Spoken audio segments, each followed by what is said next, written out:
Kita spesifiknya mungkin ke enzim yang bagian atas, ini enzim katalitik. Tapi kita juga bisa gunakan prinsip yang sama untuk mengkatalisis protein, untuk memodifikasi protein yang lain, misalnya protein struktural, protein transport, dan channel seperti ini ya. Channel itu protein yang ada di membran. Gunanya biasanya semacam terowongan gitu ya, terowongan yang melewatkan zat-zat yang diperlukan oleh sel. Lewatkanlah dari luar sel ke dalam sel. Tapi kita tentu saja fokusnya ke enzim ya. Jadi kita ingin rekayasa enzim, misalnya kita ingin menambah fungsinya ya untuk aplikasi yang diinginkan. Misalnya kita ingin membuat enzim tersebut menjadi termostabil. Ya aslinya dia tidak termostabil, kita ingin buat dia menjadi termostabil, maka kita harus lakukan rekayasa protein. Kemudian bisa juga kita untuk membuat molekul baru ya yang tidak ada pada kondisi native. Native ini maksudnya kondisi asli. Kalau kondisi native misalnya kita ingin hasilkan sebuah senyawa A gitu ya. Tapi kita lihat di kondisi native ternyata enzim kita tidak menghasilkan senyawa A. Nah, dengan pendekatan rekayasa protein tertentu, kita bisa ya mendesain enzim sehingga dia menghasilkan senyawa A. Berangkat dari enzim native tadi. Enzim native-nya dimodifikasi sedemikian rupa sehingga dia tidak lagi jadi native, dan modifikasi tersebut nanti akan memiliki kemampuan untuk menghasilkan molekul A itu tadi, yang tadinya tidak bisa dibuat oleh enzim. Ya. Kemudian bisa juga dilakukan bukan untuk aplikasi ya, tapi untuk misalnya mempelajari struktur, mempelajari interaksi. Bisa juga kita lakukan rekayasa protein. Contoh yang sederhana adalah misalnya kita ingin mengidentifikasi sisi aktif dari suatu enzim. Ya. Misalnya enzimnya enzim lipase. Kemudian saya katakan, oh enzim saya seperti halnya lipase pada umumnya memiliki sisi aktif dan sisi katalitik. Sisi katalitik dari enzim lipase saya adalah sebuah triad katalitik. Ya. Jangan lupa triad katalitik itu artinya apa? Ada 3 ya. 3 residu yang bekerja sama untuk memungkinkan reaksi katalisis tersebut untuk terjadi. Kemudian saya katakan, kalau melihat dari literatur, saya dapat menduga bahwa enzim lipase saya ini, sisi aktifnya ini adalah 3 residu berikut misalnya nih ya. Serin, kemudian histidin, kemudian aspartat. Lalu saya bilang posisinya serin ya, misalnya ya, serin 200, aspartat 400, histidin 600 misalnya. Lalu mereka folded di tempat yang sama di sisi aktif ya, menghasilkan suatu arrangement di mana ketiga residu itu di sisi aktif.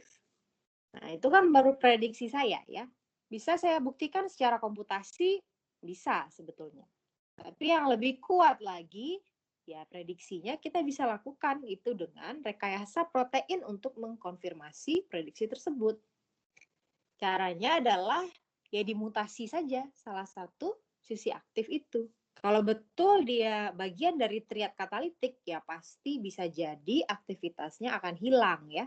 Kalau misalnya dia digantikan dengan protein yang lain. Misalnya saya bukan protein, maaf, dengan residu asam amino yang lain.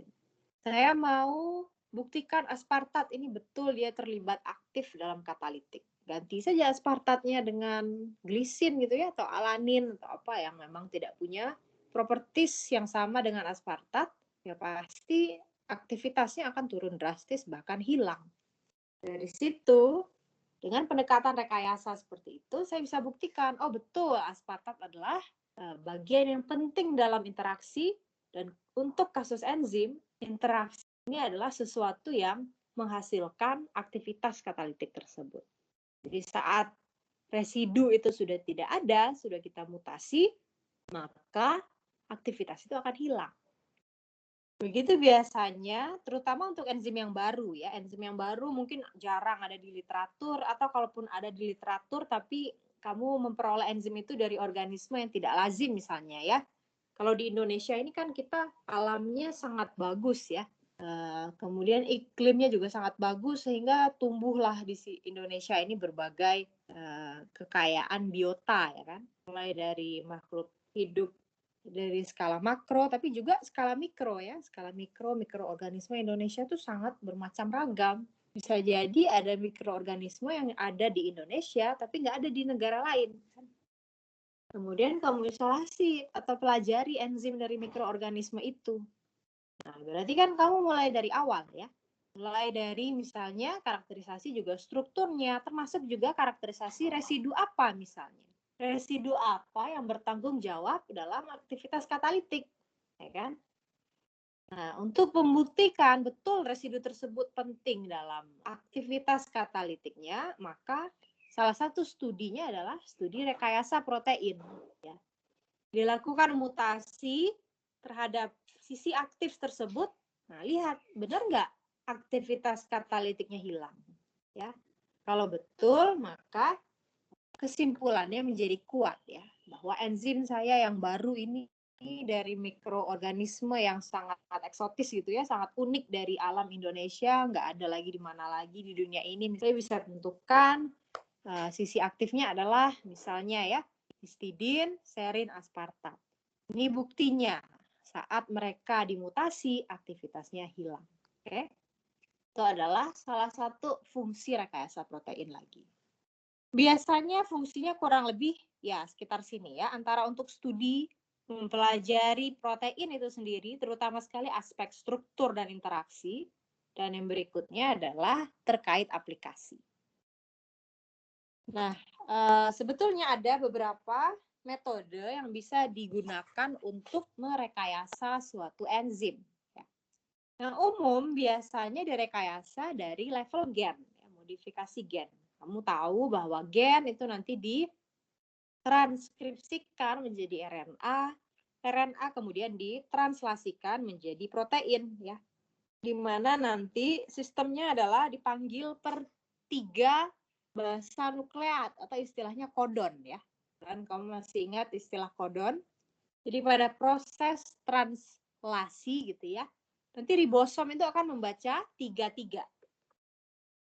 Kalau dia cek AUG ya, AUG nanti dia akan panggil suatu molekul, makromolekul namanya tRNA. tRNA itu RNA juga, tapi di ujungnya dia bawa asam amino, ya kan? Dipanggillah mana nih AUG, datang tRNA yang bawa metionin ya, atau start codon istilahnya. Metionin itu salah satu jenis asam amino ya. Dipanggillah oleh si ribosom, datang tRNA membawa metionin ya. Kemudian dibaca lagi sebelahnya misalnya apa? GAU ya. Saya sebetulnya kurang hafal ya GAU itu apa, tapi ya misalkan saja dia manggilnya alanin misalnya ya. Nanti kamu bisa cek lah yang sebenarnya apa. Saya pikir salah ya. Saya nggak hafal juga GAU. Masing-masing kodon itu kamu bisa cek ada tabelnya ya. Tabel kodon dan asam amino yang berkaitan dengan kodon tersebut. Berikutnya dia baca misalnya tadi apa? GAU ya. GAU katakan itu pengkode alanin, nanti dia panggil lagi oleh ribosom ya. tRNA yang membawa alanin. Nah, tentu saya tidak akan bahas translasi secara spesifik ya di kuliah ini, tapi ya silakan nanti kamu mungkin sudah dapat di kuliah yang lain atau sudah bisa menyaksikan juga dari video-video yang ada di internet ya silakan ya. Bagaimana proses translasi itu terjadi nanti silakan kamu lihat. Nah, yang penting adalah untuk kuliah kita, pada proses translasi tersebut, asam amino yang dibawa oleh tRNA dalam proses translasi tersebut akan sangat bersesuaian dengan kodon ya, yaitu 3 asam amino yang berurutan yang nanti akan mengkode. Ini dia jadi apa nih? Jadi asam amino apa? Sehingga kalau kodon itu kita ubah, asam amino yang akan dipanggil itu juga berubah. Gitu ya. Sehingga kalau misalkan kita modifikasi di level gen dan kita tahu bahwa penggantian gen itu akan juga mengganti titik di RNA-nya yang nantinya akan jadi kodon. Kan? Maka sampai ke level protein juga akan terjadi perubahan. Makanya modifikasi yang pertama ini sangat powerful ya, dan sebenarnya inilah yang muncul di awal dulu. di mana kita punya gen untuk suatu enzim ya, gen pengkode suatu enzim, kita lakukan namanya pendekatan mutagenesis. Ya. Muta itu artinya mutasi, genesis ini pembuatan ya, pembuatan mutan. Mutan, MUTAN, itu adalah nama bagi enzim yang tidak ada di alam ya. Jadi dia, kalau kondisi yang ada di alam itu dinamakan kondisi native. Kondisi native itu ini ya, kayak orang gitu ya, native Indonesia, nah, orang pribumi gitulah ya, mungkin kurang lebih istilahnya. Nah, kondisi native itu kondisi aslinya sekali ya, yang terdapat di alam. Kalau kondisi yang tidak ada di alam itu namanya mutan. Ya, mutan itu adalah misalkan ada satu titik yang berubah, itu sudah mutan namanya. Biasanya dijelaskan ya, mutan yang mana. Jadi kita bisa buat mutan-mutan.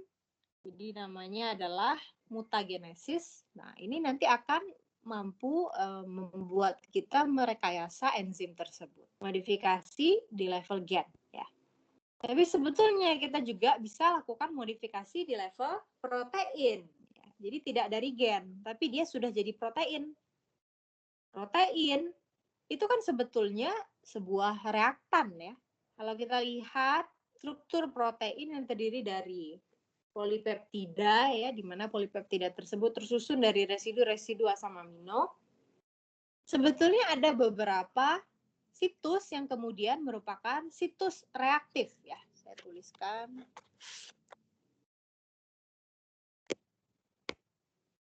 Mereka ini adalah situs reaktif. Secara kimia, kamu sudah belajar juga kan kimia organik misalnya ya. Ada daerah-daerah yang sifatnya dia dapat bereaksi. Oke. Misalnya SH, ini gugus tiol ya, atau gugus sulfidril. COO- ini karboksilat ya kan. Nah, seperti karboksilat ini dia punya CO, di mana C-nya ini parsial positif ya kan. Oksigen ini parsial negatif. Sesuatu yang parsial positif ini nanti dia akan dapat diserang ya oleh suatu misalnya nukleofil. Sudah belajar kan di organik. Sedangkan sesuatu seperti amina NH2 begini, justru dia yang nanti bisa menyerang misalnya. Jadi sebenarnya protein itu bisa juga kamu anggap sebagai sebuah reaktan. Hanya saja sebagai reaktan dia banyak nih sisi yang dapat dimodifikasi. Kalau NH2 misalnya ada di residu yang namanya lisin ya. Lisin itu di ujungnya ada amin seperti ini. NH2 ini namanya amin, amina ya. Lalu nanti kita bisa modifikasi lisin tersebut dengan senyawa-senyawa kimia yang kita tahu akan membentuk ikatan kovalen dengan amin. Soalnya amin dengan karboksilat kan bisa jadi ikatan amin ya. Berhasil nanti kita dapat memodifikasi amina pada lisin tersebut dengan senyawa yang kita inginkan. Tinggal ujungnya pasang saja suatu gugus fungsi yang reaktif terhadap amina. Jadi sebetulnya kita juga bisa modifikasi protein, tapi tidak dari gen, sudah jadi protein ya, sudah jadi protein betulan, begitu sudah folding, sudah aktif dan seterusnya. Lihat aja ada sisi tertentu yang reaktif enggak? Tambahkan dengan senyawa organik lain yang kira-kira dapat bereaksi ya, membentuk ikatan kovalen dengan situs-situs reaktif tersebut. Nah, dengan demikian nanti kita juga bisa lakukan modifikasi di sisi tersebut. Contohnya ya, yang sering juga dilakukan adalah misalnya kita ingin memodifikasi suatu fungsi dengan senyawa organik tertentu. Misalnya kita ingin kemudian protein kita ini dapat mengikat suatu molekul ya, yang tadinya dia nggak bisa ikat. Contoh yang lain, misalnya enzim kita ini kita ingin kontrol dengan cahaya. Nah, ini menarik ya. Kita punya enzim, katakan lagi lipase ya, sederhana aja. Lipase, saya ingin membuat photoresponsive lipase. Lipase yang merespons cahaya. Artinya apa? Jadi kalau lipasenya dia didiamkan aja misalnya ya, dia nggak terjadi aktivitas. Tapi saat saya sinari misalnya cahaya dengan panjang gelombang tertentu, barulah lipase tersebut menjadi aktif. Nah, itu kan menarik ya.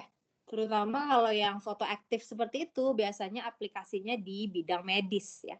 Misalkan kita ingin lakukan treatment berbasis protein atau enzim, tapi hanya di sisi tertentu saja di tubuh. Sehingga nanti sisi tersebut ini visionernya ya, cara pandang ke depannya. Tapi secara dunia nyata ini sebenarnya masih pengembangan ya. Saya rasa belum ada yang memang sudah sampai begitu ya. Tapi ide visionernya adalah begitu. Misalnya orang itu dia yang bermasalah itu misalnya livernya ya, hatinya. Ada misalnya kanker atau apa gitu ya. Lalu ada suatu pengobatan berbasis misalnya protein dan kita ingin bahwa pengobatan tersebut aktif di liver aja, tidak usah nanti di organ lain jangan kena gitu ya. Nah, idenya adalah bagaimana kalau kita buat protein tersebut menjadi aktif hanya kalau dia disinari. Sehingga jadilah dia menjadi terapi light ya, light terapi atau fototerapi istilahnya. Jadi idealnya nanti misalnya orangnya dibaringkan gitu ya di sebuah meja operasi gitu kan. Lalu nanti disinari bagian yang diperlukan untuk treatment saja, disinari misalnya bagian livernya. Sehingga nanti si protein yang tugasnya membawa misalnya satu molekul obat gitu ya, atau misalnya protein tersebut menghasilkan suatu molekul obat. Nanti dia hanya aktif di liver saja yang disinari. Jantungnya nggak kena, kan dia tidak disinari ya, ditutup misalnya dengan selimut atau apa, sehingga dia tidak kena cahaya. Kemudian apalagi paru-parunya juga nggak kena, dan seterusnya. Itu salah satu target yang diinginkan ya. Itu nama bidangnya sekarang fotofarmakologi ya. Jadi dia ingin melakukan treatment, tapi spesifik pada titik tertentu saja dengan bantuan cahaya. Nah, ini kita bisa lakukan kalau misalnya treatment tersebut berbasis protein misalnya ya. Maka proteinnya kita modifikasi dengan suatu molekul yang nanti responsif terhadap cahaya. Molekul yang responsif terhadap cahaya tersebut nanti kita bisa ikatkan secara kovalen ya. Salah satu pendekatannya bisa kita ikatkan secara kovalen ke lipase kita tadi, misalnya lipase lagi ya. Ya, tinggal nanti molekul yang responsif terhadap cahaya tersebut biasanya sebuah molekul kecil, molekul organik kecil yang nanti dia bisa berubah secara dapat balik atau reversible dari satu kondisi ke kondisi yang lain gitu ya. Nanti tinggal dipasangkan saja misalnya di bagian lisin atau di bagian sistein biasanya yang lebih umum ya, karena sistein ini biasanya jarang ada di protein, tidak sebanyak lisin ya. Di sistein yang SH ini nanti bisa dimodifikasi dengan senyawa-senyawa tertentu termasuk senyawa yang fotoaktif. Istilahnya foto switch ya. Kalau itu masih ya bisa jadi nanti enzim kita dia dapat diaktifkan dan dinonaktifkan dengan trigger berupa cahaya. Itu ya. Dan metode yang ketiga adalah metode gabungan. Kalau gabungan sebetulnya ini lebih powerful lagi ya. Misalnya kita ingin lakukan tadi modifikasi dengan senyawa fotoaktif itu spesifik di sisi aktif saja. Kau bisa bayangkan kalau kita modifikasi dengan lisin ya. Kan protein itu lisinnya biasanya banyak. Kalau kita bayangkan sebuah struktur protein begitu, misalnya begini gitu ya. Kalau kamu lihat lisin itu bisa jadi ada di banyak titik ya. Lisin itu kan biasanya ngadep keluar ya karena dia bermuatan positif gitu ya.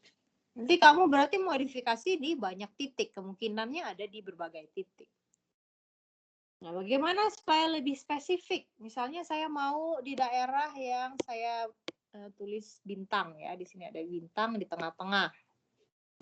Saya ingin modifikasi di bintang ini saja karena si bintang ini adalah sisi aktif ya. Di luarnya ini ya nggak usah gitu ya. Saya maunya di bintang ini saja. Nah, biasanya untuk pendekatan ini, sistein ini salah satu yang powerful ya. Sistein yang memiliki gugus tiol atau SH, ini dimutasi dulu. Jadi bagian si bintang ini mungkin tadinya dia apa gitu ya, diubah dulu jadi SH. Lalu SH-nya nanti baru diikatkan secara kimia dengan senyawa yang diinginkan, misalnya senyawa fotoaktif tersebut. Nah, kalau misalnya ada sistein di daerah lain ya, di sepanjang badan protein ini, di seluruh ya, badan protein ini, nanti sustainnya bisa diubah dulu ya, dimutasi menjadi misalnya serin gitu ya. Jadi bisa juga.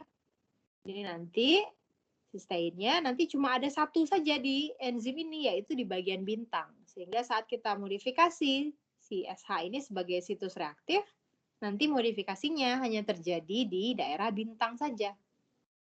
Ya. Jadi ada 3 sistem ya, tergantung apa yang kita perlukan.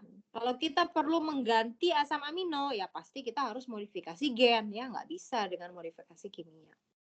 Kalau kita nggak perlu modifikasi asam amino, tapi kita cuma perlu tambahkan senyawa-senyawa tertentu ya, misalnya senyawa organik tertentu yang ingin kita tambahkan ke enzim kita itu, nah kita bisa lakukan pendekatan dengan modifikasi kimia. Atau yang sering lagi juga adalah kita lakukan pendekatan yang namanya pendekatan gabungan. Mana ada aspek mutasinya, kemudian ditambah dengan aspek modifikasi kimia. Sampai sini ada yang mau ditanyakan dulu? Saya persilakan.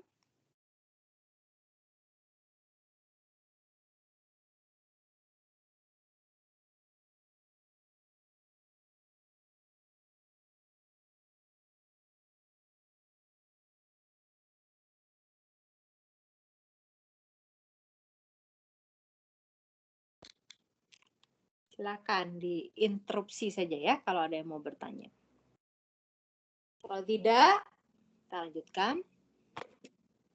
Nah, ini saya ambil dari sebuah artikel ya, Nature Molecular Cell Biology tahun 2002, jadi sudah lama ya, sudah hampir berapa 20 tahun yang lalu ya. Ya, hampir 20 tahun yang lalu. Jadi di sini bisa dilihat dia lampirkan ya studi atau semacam rangkuman gitu ya tentang rekayasa enzim, rekayasa protein ya, jadi tidak selalu enzim. Tapi nanti salah satu contohnya itu adalah enzim. Dimulai dari 1978, ini dia lakukan namanya site-directed mutagenesis. Nanti kita bahas ini apa ya, site-directed mutagenesis. Mungkin kamu pernah dengar juga ya. Nah, ini dimulai dari 1978. Jadi sudah cukup lama juga ya sebetulnya. Lalu mulailah di sini dimutasi protein. Itu lalu habis itu, ini salah satunya enzim ya, TRS. TRS ini adalah tirosil tRNA sintetase, ini salah satu enzim yang tugasnya membuat tRNA yang membawa gugus tirosil, atau kalau jadi asam amino nanti dia tirosin ya. Kemudian digunakan untuk berbagai aplikasi lain, misalnya untuk modifikasi antibodi ya, memodifikasi insulin, memodifikasi tersebut dia aktif dalam pelarut organik. Kemudian ada juga protease yang aktif pada 100 derajat Celcius. Ya. Kemudian digunakan untuk merekayasa enzim pada crop plant ya, tanaman yang digunakan untuk ya kurang lebih bahan makanan gitu ya. Inilah kira-kira gambaran ya apa saja yang sudah dilakukan. Tentu saja dari 2001 ke 2020 ya lebih banyak lagi ya. Terutama sekali yang akan kita bahas lebih lanjut juga namanya directed evolution. Directed evolution ya kemudian memenangkan Nobel itu ya pada tahun 2018, memenangkan Nobel. Dan directed evolution tersebut berhasil dalam tanda kutip ya, dalam tanda kutip menciptakan atau menghasilkan ya enzim-enzim baru yang nggak ada di alam. Karena enzim tersebut dia dapat mengkatalisis reaksi yang tadinya tidak satu pun di alam ini enzim dapat katalisis. 2018 ya. Kemudian tahun ini 2020 meskipun pandemi ya, jadi kamu pernah saksikan juga mungkin Nobel di bidang kimia ya kan? Nobel di bidang kimia, yaitu CRISPR-Cas9 ya. Itu juga untuk rekayasa, sebetulnya dia rekayasa gen ya. Tapi ya rekayasa gen, kalau gen itu mengkode protein, nanti jadinya rekayasa protein juga kan. Jadi ada banyak penemuan-penemuan terbaru juga. Sudah dimulai dari sekitar berapa tahun yang lalu, dari 2020 ke 1978 ya. Agak lama juga sebetulnya. Nah, kita akan fokus di contoh-contoh yang nanti berbasis enzim ya. Nah, seperti ini. Ini adalah salah satu enzim pertama yang dimutasi ya. Namanya adalah tadi enzimnya apa? Tyrosyl transfer RNA sintetase. Tugasnya menyintesis tRNA, transfer RNA ini tRNA. tRNA yang nanti membawa tyrosyl atau tyrosin sebagai asam aminonya. Jadi di sini dia lakukan pemodelan ya. Kayak dimodelkanlah struktur sisi aktifnya itu katanya begini gitu ya. Bahwa di sisi aktifnya itu ada beberapa residu yang penting. Misalnya cysteine 35, ini katanya penting di sini. Lalu ada apa lagi? Treonin 40, histidine 45, histidine 48, treonin 51. Jadi ada beberapa gitu ya yang terlibat. Bagian sini juga ada beberapa. Di sini dilakukanlah mutasi ya, yaitu C35S. Nah, kamu kalau lihat mutasi itu biasanya kodenya begini ya. Satu huruf, kemudian angka, kemudian huruf lagi. Tentunya kamu bisa menduga. Huruf yang pertama adalah asam amino atau residu aslinya di kondisi native. Angka ini adalah posisinya. Ya. Kemudian huruf yang kedua adalah mutannya. Residu barunya itu apa? Jadi seperti cysteine 35 itu diubah menjadi S atau serin ya. Ditulislah dia kodenya C35S. Artinya di sini diubah dari SH menjadi OH ya kan. Cysteine itu kan gugus aktifnya atau gugus fungsinya adalah tiol, digantikan dengan serin yang gugus fungsinya adalah OH. Kemudian diubah lagi C35G. Ya, ini jauh sekali sifatnya ya. C35G artinya cysteine 35 sekarang diubah menjadi glisin.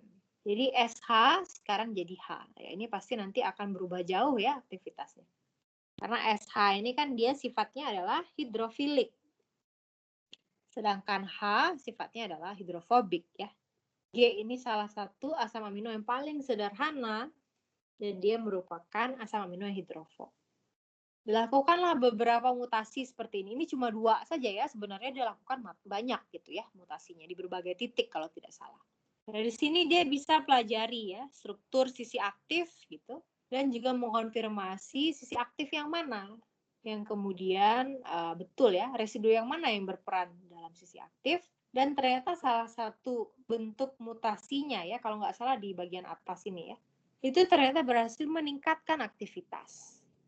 Berarti mungkin residu yang baru itu ternyata lebih reaktif lagi pada residu native sehingga aktivitas katalitiknya ada juga yang meningkat. Nah, sekarang saya akan bahas mengenai site-directed mutagenesis. Nah, site-directed mutagenesis itu sebetulnya adalah cara yang sudah umum ya. Katakan misalnya tadi saya ingin mengubah ini cis35. Cysteine 35 menjadi serin. Jadi saya spesifik hanya ingin di C35 saja modifikasinya. Tempat yang lain tidak mau ya. Nah, ini yang namanya site-directed mutagenesis. Mutagenesis yang diarahkan pada situs tertentu ya atau sisi tertentu. Nah, caranya bagaimana?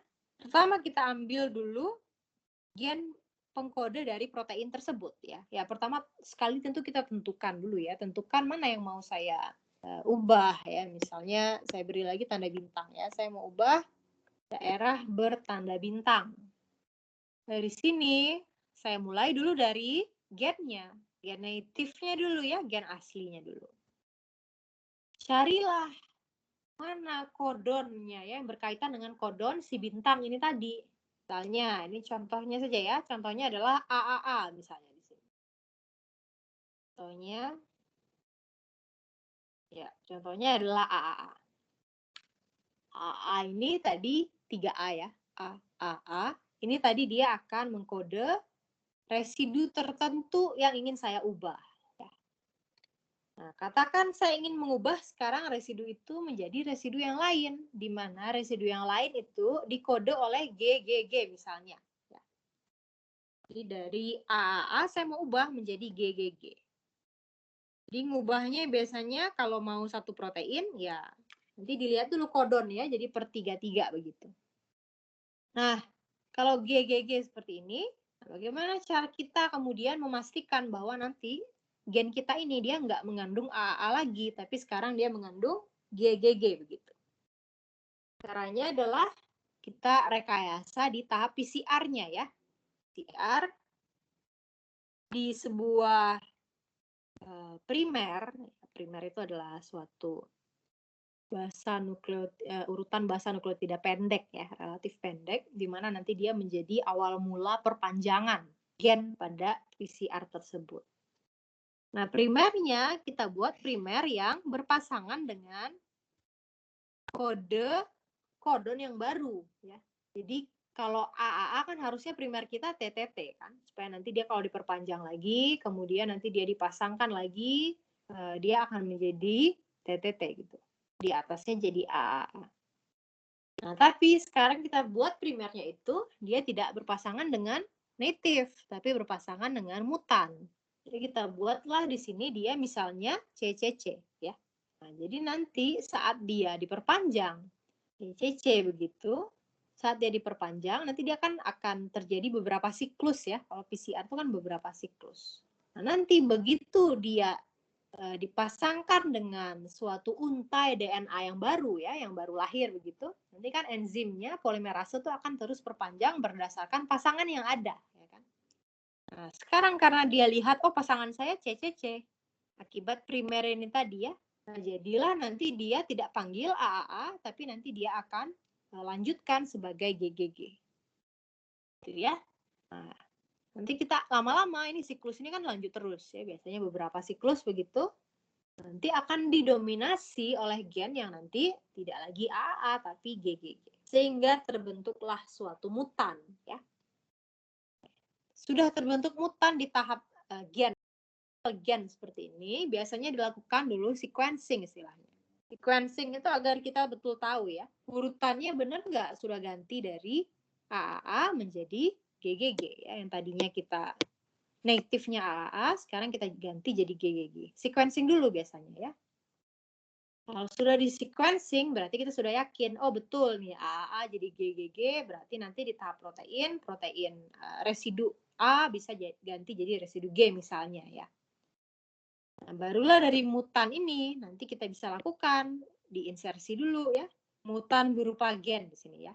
Gen yang sudah dimutasi, diinsersi ke dalam plasmid tentu saja ya.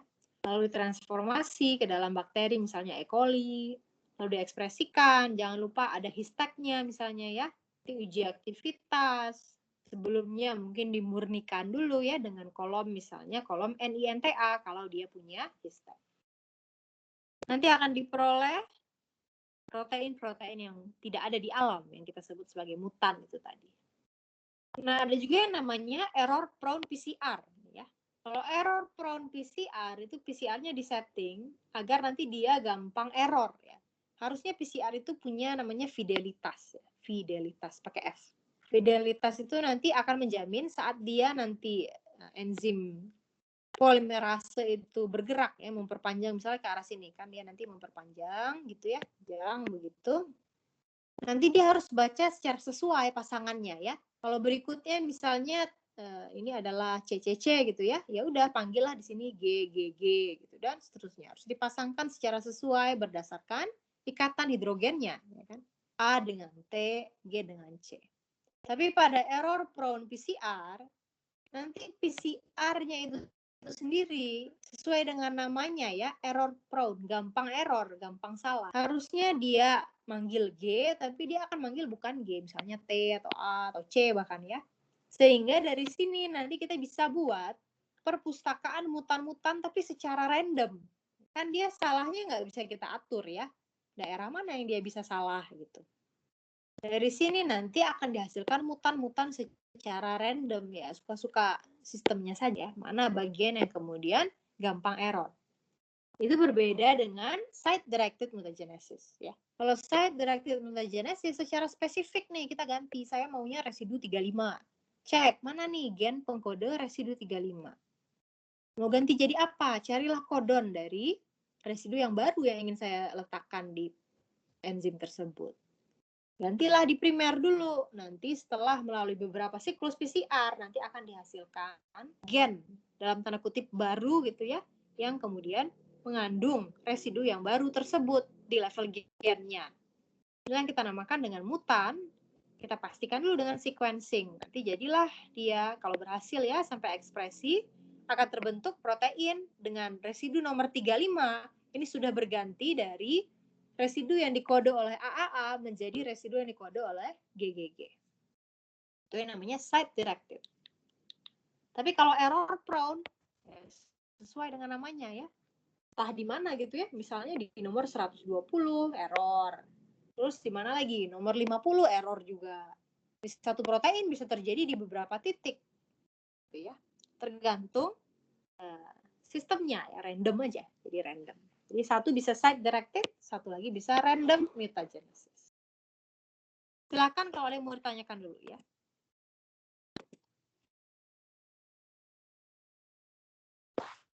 Oke, kalau masih jelas. Nah, ini contoh beberapa kombinatorial mutagenesis. Kalau tadi saya berikan contoh sangat sederhana, kan di primernya kamu ganti saja primer tersebut dengan suatu nukleotida gitu ya, nukleotida yang kemudian akan memanggil asam amino yang berbeda. Tapi secara kompleksnya kita bisa misalnya lakukan, kita mulai dari gen awalnya itu istilahnya gen assembly. Ya. Ada beberapa fragmen gen yang kemudian sifatnya overlap. Misalnya yang hitam ini, nanti dia dapat overlap dengan daerah tertentu dengan yang merah. Gitu ya. Sehingga nanti saat dia di PCR, kan dia nanti berpisah dulu ya, terdenaturasi, kemudian annealing, dan kemudian terjadi perpanjangan rantai, nanti akan dihasilkan suatu rantai panjang yang mengandung kombinasi hitam dan merah. Sebab hitam dan merah itu ada berpotongan di titik tertentu. Ya. Jadi nanti dia bisa diperpanjang sehingga sambung menyambung seperti ini. Ini bisa juga seperti ini. Ya. Dan juga banyak pendekatan yang lain ya. Misalnya kita bisa gunakan gennya tidak hanya dua begini, ini kan cuma hitam merah gitu ya. Kita gunakan berbagai gen dari berbagai spesies, tapi kita tahu ini ada kesamaan, misalnya ada kesamaan di beberapa titik.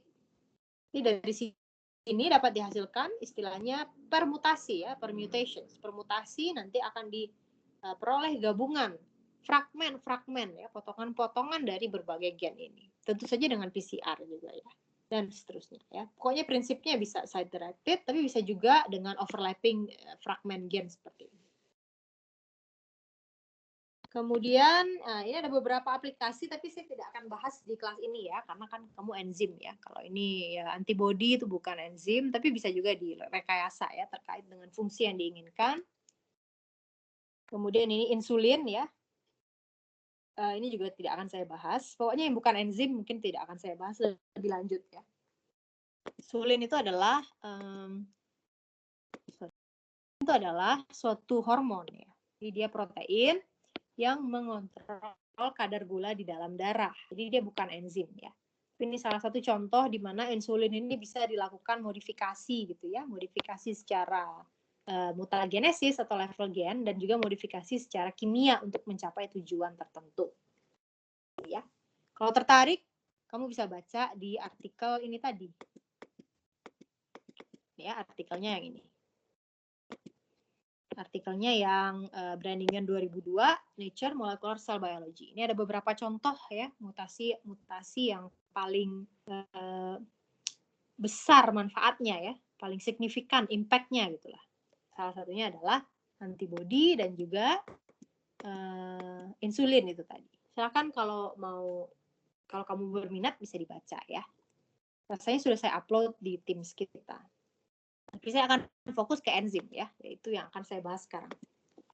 Nah, jadi seperti yang saya sampaikan tadi, pada tahun 2018, ya, tahun yang lalu, mungkin kamu baru masuk ITB ya, beberapa dari kamu ya baru masuk ITB, itu ada pemenang Nobel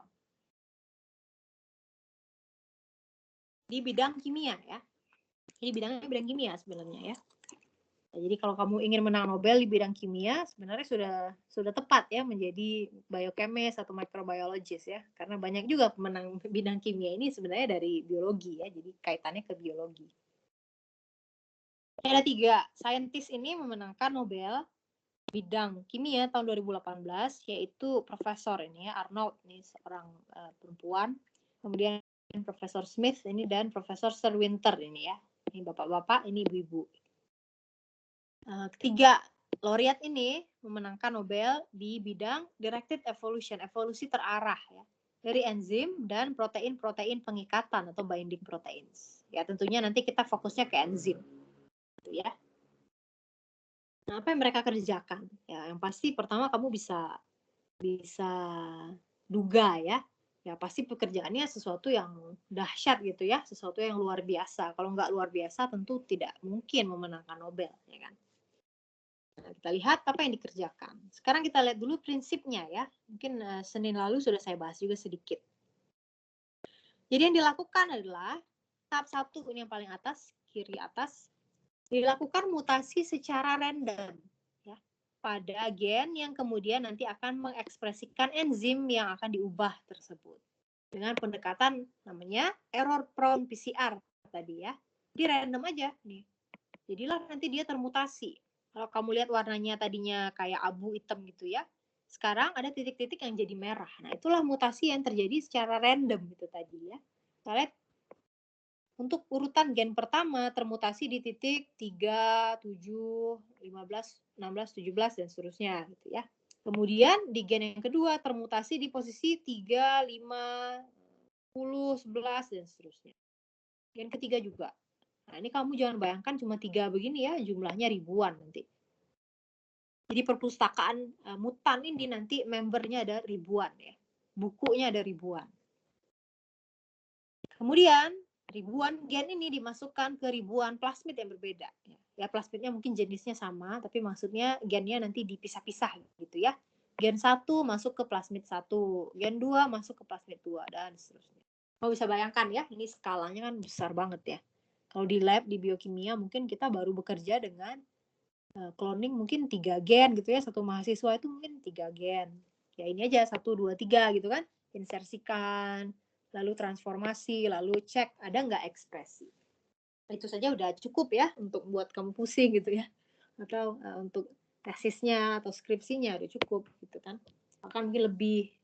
Tapi kalau ini bayangkan dia ada ribuan ya, ribuan gen yang termodifikasi di berbagai titik secara random dimasukkan ke ribuan plasmid secara terpisah ya. Lalu gennya dimasukkan ke dalam bakteria, bukan gen ya, plasmidnya ya. Plasmidnya dimasukkan ke dalam bakteri. Bakterinya misalnya E. coli saja juga umum ya. Lalu E. coli nanti akan menghasilkan 1000 enzim yang berbeda. Tapi sebenarnya nenek moyangnya sama kan? Nenek moyangnya si yang warna hitam abu ini gitu. Tapi sekarang dia akan termutasi di berbagai titik yang berbeda. Misalnya enzim kode 1 termutasi di residu 100, 200, 300, 400 misalnya ya. Enzim kode 2000 misalnya. Misalkan dia ada 2000 ya perpustakaannya. Enzim kode 2000 termutasi di titik misalnya 50, 60, 70 misal ya. Jadi nanti akan dibuat sebuah library ya yang memiliki ribuan enzim sebagai anggotanya gitu. Kemudian nanti masing-masing enzim ini dia akan dicek aktivitas katalitiknya secara biasanya misalnya spektrofotometri bisa gitu ya yang sudah kita pelajari. Atau kalau dia senyawa kimia organik kecil begitu mungkin dia nggak berwarna ya. Nah kamu kan sudah tahu kalau kita ingin gunakan spektro dia harus berwarna. Kalau dia nggak berwarna ya nggak bisa pakai spektro ya. Metode yang lain misalnya dengan LC-GC namanya ya, liquid chromatografi, gas chromatografi. Kamu sudah belajar juga bahwa kromatografi itu nanti bisa menghasilkan misalnya puncak-puncak tertentu ya. Jadi deteksinya ya bisa juga dengan spektro, bisa juga. Salah satunya dengan spektro juga sebetulnya. Nanti dari situ bisa dicek mana nih yang aktif, ya. Mana yang aktif terhadap reaksi yang diinginkan. Kemudian dari situ nanti dipilih. Misalnya yang aktif itu enzim nomor 1, enzim nomor 200, dan enzim nomor 400 misalnya. Sisanya gimana? Ya sisanya dibuang. Ya. Yang sudah susah payah tadi ya diinsersikan, lalu dimasukkan dalam bakteri, diekspresikan, uji aktivitas gitu ya. Kalau nggak ada ya discarded, buang ya. Kalau ada aktivitasnya meskipun itu kecil, nah ini berarti dia berpotensi nih untuk kemudian menjadi generasi pertama. Ya. Bahkan ini generasi 0 ya nenek moyangnya, inilah generasi pertama. Nah yang berpotensi di generasi pertama tadi, pilih lagi gennya, ya kan? Kemudian ini diputar lagi. New random mutations are introduced ya in the genes for the selected enzymes. The cycle begins again. Jadi gen yang tadinya sudah terpilih, ini nomor berapa tadi kata saya satu ya, 1, 200 dan 400 misalnya. Ambil lagi gennya. Nah, gennya sudah tidak hitam begini ya, tapi ada yang merah-merahnya kan. Nah, ini mutasi lagi. Menghasilkan generasi kedua, mutan generasi kedua. Biasanya aktivitasnya akan meningkat ya. Beberapa jenis mutan itu akan mengalami peningkatan aktivitas. Kalau dia nggak mengalami peningkatan aktivitas, ya dibuang aja, dibuang kembali. Tapi kalau dia mengalami peningkatan aktivitas, pilih lagi. Dari generasi kedua itu ya, diputar lagi, lahirlah generasi 3, yang kemudian nanti ada beberapa titik termutasi tambahan. Belum puas gitu ya, ingin naik lagi aktivitasnya, lanjut lagi siklus generasi keempat. Dan seterusnya. Biasanya bisa sampai 6 ya, 6 siklus. Sampai diperolehlah aktivitas yang paling dalam tanda kutip tinggi ya. Ini kira-kira itu yang dilakukan dalam directed evolution. Sesuai dengan namanya kan ada evolusi ya. Evolusi itu kan dari parent-nya gitu ya, dari ibunya. Nah, kemudian turun-temurun jadi anaknya gitu kan. Anaknya mana nanti yang kemudian berpotensi untuk mengkatalisis reaksi yang diinginkan, dipilih gitu ya. Lalu anaknya nanti dipaksa gitu ya dalam tanda kutip melahirkan gitu cucu-cucunya yang juga termutasi. Cucunya dicek lagi mana yang sudah meningkat aktivitasnya dibandingkan dengan anaknya. Generasi ketiga gitu ya. Nah, cucunya mana yang berpotensi? Misalnya cucu nomor 10 gitu kan. Diambil lagi nomor 10, dipaksa lagi, muter lagi, dimutasi lagi si cucu nomor 10 itu gennya ya. Lahirlah cicitnya gitu kan. Nah, ini generasi keempat, biasanya aktivitasnya akan lebih tinggi lagi. Tentunya tidak di ribuan enzim itu ya, mungkin cuma 1 atau berapa lah dari ribuan itu yang aktivitasnya meningkat. Itu yang namanya evolusi secara terarah. Nanti kita lihat paper betulannya ya agar terbayang. Tapi prinsip dasarnya seperti ini. Silakan kalau ada yang mau bertanya, seperti biasa dipotong saja ya. Saya berikan waktu kalau ada yang mau bertanya dulu.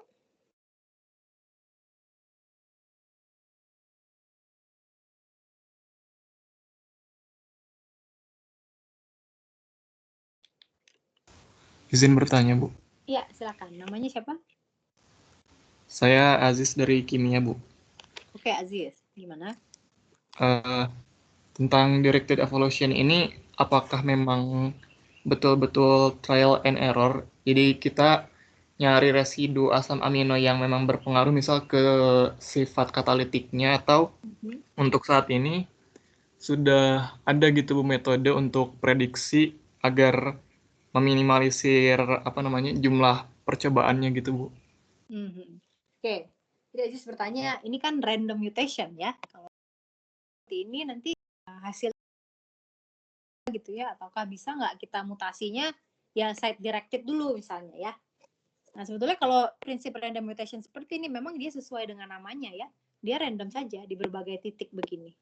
Tapi biasanya dikombinasikan dengan mutasi terarah di misalnya sisi katalitik tertentu. Tapi tetap ya ini tidak akan mengurangi jumlah member dari perpustakaan mutan ini ya. Memang dia harus ribuan begitu. Kalau dia nggak ribuan begitu nanti akan terlalu terbatas ya jumlahnya. Tapi dibayangkan ini pekerjaan ini sebetulnya dilakukan dengan sistem namanya high throughput ya. Warnanya kurang kelihatan. Nah, saya tuliskan dulu ya. Ya dibayangkan satu anak gitu ya. Kamu TA lalu lakukan ini 1000 enzim mungkin bisa pingsan juga ya. Namanya sistem high throughput seperti ini ya. Nah, sistem high throughput seperti ini itu sebetulnya sudah ada tahap-tahap yang diotomatisasi ya. Jadi pakai mesin gitu ya. Misalnya dari tahap enzimnya uji aktivitas begini. Ini nggak satu orang netesin gitu. Misalnya substratnya berapa mikro, masukin buffer. Nah, ini sudah otomatis ya. Ada sistemnya begitu. Kemudian mutasinya juga dari PCR-nya mungkin manual gitu ya, tapi dari setelah PCR-nya ke sini mungkin juga bisa di otomatisasi ya. Dimasukkan diinsersi itu kan sebenarnya suatu reaksi kimia kan, tinggal campurin kan sebenarnya. Campurin terus nanti misalnya di shake sedikit dan seterusnya gitu. Ini juga bisa diotomatisasi pakai mesin ya. Masukkan ke dalam bakterinya mungkin ya pertama harus disedot dengan pipet, dimasukkan keluar bakterinya, lalu bakterinya nanti di heat shock gitu kan prinsipnya, prinsip transformasi. Ya itu kan juga bisa diotomatisasi ya, ada tahap-tahap yang kemudian diotomatisasi. Jadi alih-alih dia mengurangi jumlah member dari perpustakaannya, tapi yang dibuat itu justru mesinnya ya untuk menyesuaikan bekerja dengan ribuan mutan tersebut. Karena ribuan mutan tersebut memang diperlukan nanti untuk melihat mana yang aktivitasnya paling tinggi, gitu ya. Justru salah satu aspek yang menurut saya kemudian studi ini memenangkan Nobel ya karena dia bergerak dari sampling yang sangat besar gitu ya. Dia modifikasi sejumlah besar protein dan ternyata dari situ secara terarah, nanti terarahnya kita bisa lihat seperti apa ya. Secara terarah nanti dia bisa hasilkan enzim-enzim yang tidak ada di dunia ini ya, dalam tanda kutip menciptakan enzim yang baru, varian-varian enzim yang baru. Gitu ya. Jadi digunakanlah sistem high throughput seperti ini. Ya, kalau kita di kimia mungkin belum ada ya, biasanya kita juga nggak bekerja dengan begitu banyak mutan, jadi mungkin belum diperlukan juga dan belum ada juga sebetulnya ya. Tapi kalau di skala global gitu, studi directed evolution seperti ini dia akan menggunakan otomatisasi yang kemudian membantu mengolah sekian ribu enzim ya pada saat yang sama. Jadi jangan dibayangkan satu orang gitu ya, kemudian mutasi di PCR, terus PCR lagi sampai diperoleh ribuan mutan di level gen, lalu mutannya diinsersikan ke ribuan plasmid secara manual gitu ya. Saya rasa sudah banyak tahapan yang kemudian dia otomatisasi di sini dengan sistem yang namanya high throughput ini ya. High throughput ini istilahnya suatu sistem, suatu mesin ya yang dirancang untuk kebutuhan eksperimen tertentu untuk membantu agar lebih cepat dan mengurangi beban pekerjaan sumber daya manusianya ya. Jadi dialihkan dengan mesin ya, manusianya nanti tinggal ngontrol aja ya mesinnya kan. Saya dari sini sedot berapa mikro gitu ya, berapa biasanya? Misalnya 10 mikro ya. 10 mikro larutan gen. Sedot plasmidnya berapa mikro, campurkan, lalu di shake berapa lama gitu ya. Nah, itu digunakanlah mesin-mesin high throughput seperti ini. Gitu ya. Jadi kalau evolusi memang harus ada aspek randomnya ini ya. Kalau hanya site directed mutagenesis, misalnya kamu komputasi ya, studi secara komputasi, lihat sisi mana yang akan diubah, yaitu balik lagi ke site directed mutagenesis yang kita bahas tadi. Tapi kalau evolusi seperti ini harus ada aspek randomnya. Karena misalnya evolusi manusia aja ya, bagi yang pernah dengar teori evolusi ya, terlepas dari kita percaya atau enggak ya. Evolusi seperti itu, ya misalnya kamu kan turunan dari orang tuanya ya, kamu kan sebetulnya random kan, adiknya juga random gitu. Bukan mutasi ya, perpaduan gen yang ada dalam diri kamu, sel kamu dari orang tua kamu kan sebenarnya itu random juga ya, meskipun ya tentu ada yang dominan, resesif dan seterusnya, tapi sebetulnya ada aspek randomnya juga. Nah, aspek random ini diperlukan untuk evolusi. Kalau dia tidak bisa kita katakan evolusi gitu ya. Oke, ada lagi yang mau ditanyakan? Ya Bu, jadi berarti tujuan utamanya itu sebenarnya randomnya itu ya Bu, bukan seperti apa, kita ingin memperoleh satu sifat, misal bisa jadi mungkin dari yang apa, hasil-hasil mutasi yang lain itu mungkin kita nemu sesuatu yang baru gitu ya Bu mungkin.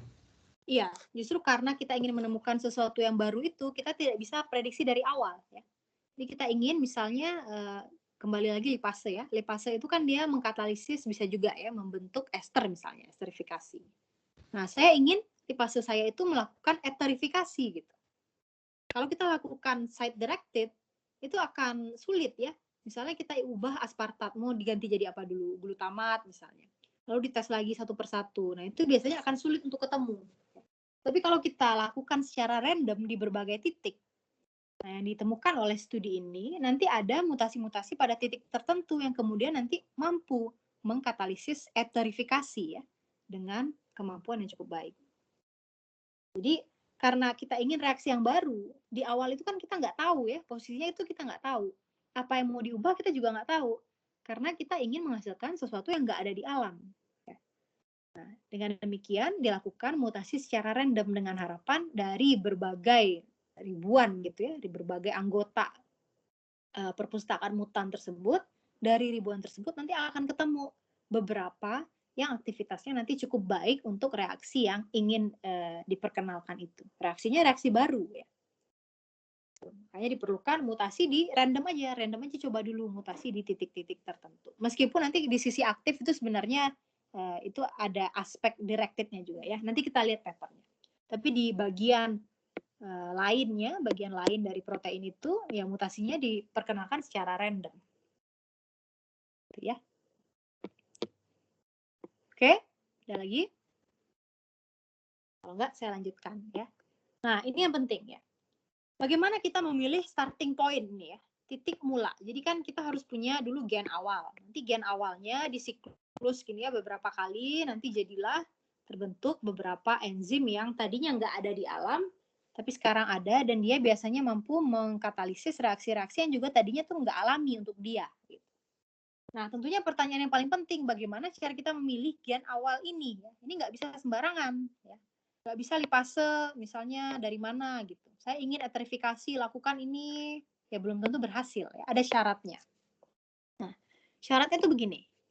Misalkan kita di sini dari paper ini ya, kita punya dua jenis reaksi. Reaksi natural, yang warnanya merah, reaksi yang new, yang baru, yang warnanya hijau. Nah, untuk agar lebih mudah kamu membayangkan ya, katakan saja yang natural ini reaksi esterifikasi, pembentukan ether.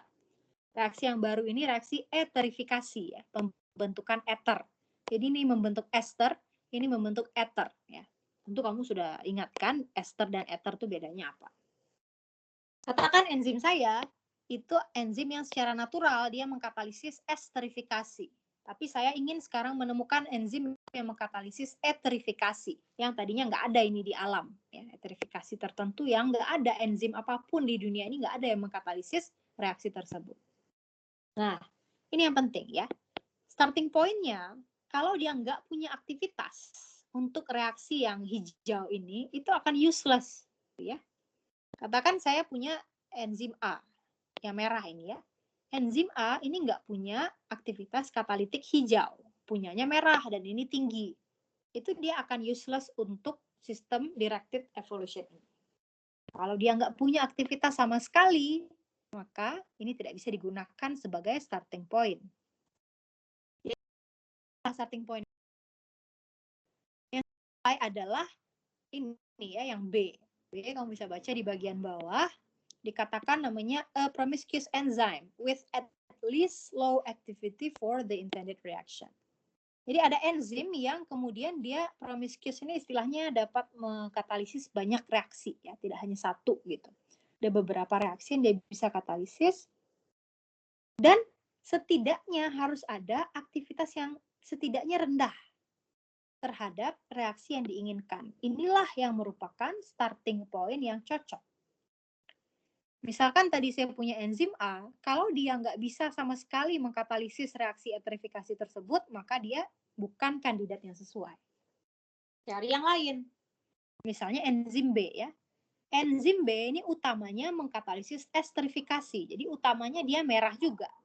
Tapi sedikit sekali sebenarnya. Dia bisa juga mengkatalisis eterifikasi. Katakan produknya dalam skala ppm gitu ya, atau ppb, sedikit sekali, part per billion, ya kan, part per billion, dihasilkanlah produk yang diinginkan, tapi sangat sedikit. Nah, ini adalah starting point yang lebih baik. Ya. Jadi starting point-nya harus ada setidaknya sedikit aktivitas, ya, at least low activity terhadap reaksi baru ini. Kalau nggak ada sama sekali, nggak bisa digunakan sebagai starting point. Ya. Jadi sifatnya sebenarnya enhancement saja, penguatan aktivitas. Jadi kita mulai dari generasi 0, generasi nenek moyangnya, di mana generasi 0 ini sekarang kita bisa katakan bahwa dia suatu enzim yang dapat mengkatalisis juga sebenarnya reaksi baru ini, tapi sangat sedikit sehingga diabaikan, gitu kan. Utamanya dia mengkatalisis reaksi merah. Reaksi hijau ini ya hampir nggak ada, tapi nggak boleh nggak ada ya, hampir nggak ada boleh, tapi nggak boleh nggak ada sama sekali. Nah, yang sedikit tadi hampir nggak ada, dilakukanlah evolusi terarah dengan siklus yang tadi sudah kita lihat. Ya. Dihasilkanlah generasi 1. Generasi 1 mulai aktivitasnya terlihat. Gitu ya. Tadinya hampir tiada, tapi tidak betul-betul tiada, ya, bedakan ya. Hampir tiada, sekarang sudah mulai ada sedikit. Ya. Dari sini putar lagi ke siklus berikutnya, generasi kedua. Nah, ini udah mulai tinggi aktivitasnya. Dari generasi kedua lahir lagi generasi 3. Nah, di sini sudah improve lagi, sudah sangat lumayan ya. Dari awalnya hampir nggak ada, sekarang sudah signifikan. Bahkan kita bisa teruskan sampai ke-4 di sini ya. Di mana ke-4 sudah mencapai aktivitas yang optimum untuk reaksi eterifikasi ini. Dan dia katakan di sini ya, bahwa hanya sejumlah kecil siklus saja yang diperlukan untuk boost up reaktivitas barunya. Biasanya mungkin sekitar 4 atau 6. Ya, itu sudah cukup untuk menghasilkan suatu enzim yang aktivitasnya bahkan mungkin ribuan kali lipat dibandingkan dengan enzim yang awal. Jadi, memilih starting point itu juga penting ya. Tidak random, tapi kita pilih starting point yang harus ada aktivitasnya minimum kecil ya. Hampir nggak ada, tapi kan ada juga sedikit ya. Nah, itu kandidat yang tepat. Dari situ baru dilakukan beberapa siklus nanti, baik secara random maupun secara terarah ya. Dia gabungan. Randomnya tetap harus ada ya. Sekali lagi randomnya itu, aspek randomnya itu harus ada. Karena evolusi itu salah satunya adalah aspek random dari alamnya itu ya. Aspek yang nggak kita kontrol, kita mutasi aja secara random. Mana yang nanti kata alam, oh inilah yang paling tinggi aktivitasnya gitu. Kira-kira begitu ya. Kita harus pilih yang ada aktivitasnya meskipun itu sangat-sangat sedikit. Kalau enggak, ya nggak bisa kita lakukan evolusi terarah. Kalau dia nggak punya aktivitas sama sekali, ya nol gitu, ya berapa kali pun kita putar siklusnya, dia tidak akan bergerak ke arah reaksi baru. Nah, sekarang supaya terbayang ya, kita lihat contoh betulannya. Nah, di sini studinya cukup baru ya, 2019. Dia menang Nobel ini 2018, jadi setahun setelah menang Nobel. Dipublikasikan di JACS, ya, Journal of the American Chemical Society. Ini salah satu jurnal yang paling baik ya di bidang kimia. Ini profesornya ya, Arnold seperti ini. Ini mungkin mahasiswanya ya, atau asisten profesor dan seterusnya. Kamu bisa lihat kan, orangnya cuma 3 ya. Dan profesor kan biasanya nggak masuk lab kan. Biasanya profesor kan ngawasin, minta data gitu ya. Terus nyuruh-nyuruh kamu kan, lo kerjakan ini. Mahasiswanya mungkin 2 atau 1 ya. Tapi perpustakaan mutannya ada ribuan. Ya pastilah dia gunakan sistem yang istilahnya high throughput itu tadi ya. Nggak mungkin satu mahasiswa ini mengerjakan manual gitu ya, ribuan mutan. Oke, kita lihat dulu. Judulnya adalah evolusi terarah sitokrom P450 karbin transferase. Ini nama enzim ya, yang sepanjang ini nama enzim. Disingkat namanya jadi P450. Jadi suatu enzim yang dia mengkatalisis transfer dari karben, ya, pokoknya berbasis senyawa organik. Untuk fungsionalisasi selektif senyawa-senyawa yang siklik, dia bilang, senyawa-senyawa organik yang siklik. Nah, strateginya seperti apa? Kamu bisa lihat di bagian kanan ya. Saya coba perbesar. Mudah-mudahan kelihatan. Gitu ya. Jadi yang dilakukan adalah P450. P450 ini diapakan? P450 ini nama pendeknya yang panjang tadi ya, sitokrom P450 karben transferase. Pendek jadi P450. Strateginya seperti apa?